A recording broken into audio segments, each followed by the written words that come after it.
getdik. Davay. Sağ. Qaldırın dizləri. Qaldır Cavid. Hoppa. Yaxşı. Qoy. Dizində tut. Yaxşı. Okey. Göy kim çıxacaq sıradan. Tut. Hoppa. İndi ilmirsən qaytarsan. Tut. Məlik işlə. Aha. Qaldır ayaqlarını Rinat. Yaxşı. Tut ayaqlarını.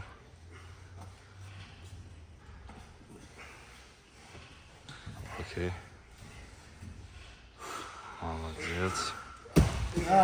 Götür qoy Məlikin dizinin üstünə. Dizlərinizi qaldırın.